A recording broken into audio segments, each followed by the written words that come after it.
89ৰ পৰাই লগত আছোঁ। তেওঁ তেতিয়া জুবিন গাৰ্গ হৈ উঠা নাছিলে আচলতে। কি ক'ম মানে মানসিকভাৱে বৰ বেছিকৈ ভাগি পৰিছোঁ আচলতে, কথা নোলায় মুখৰ পৰা, কথা ক'বলৈ মানে দিগদাৰ হৈছে। আজি হঠাৎ তেওঁ নাইকিয়া হৈ গ'ল। মানে মনত এনেকুৱা হৈছে যেন ক'ৰবাত ওলাই দিব, মাতি দিব ৰাজা বুলি।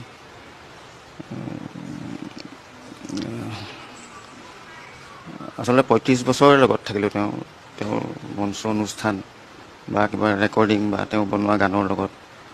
আগতে বৰ বৃহৎ প্ৰতিভাৰ অধিকাৰী আছিলে, সেইখিনি কৈ শেষ কৰিব নোৱাৰি। মানে জুবিন গাৰ্গৰ বিষয়ে আচলতে কি ক'ম, সকলোৱে জানে জুবিন গাৰ্গ কি। আৰু এতিয়া আমাৰ কথা হৈছে তেওঁ নাইকিয়া হ'লত আমাৰ কি হৈছে বা কেনেকৈ আগবাঢ়ি যাব, সেইটোহে বৰ ডাঙৰ বিষয় হৈছে। ফোন আপুনি খুব কম হয়, তেওঁ দৰকাৰ হ'লেহে ফোন কৰে। আমি ফোন কৰি খুব কমেহে তেওঁক ফোন কৰোঁ, দৰকাৰ হ'লেহে ফোন কৰোঁ।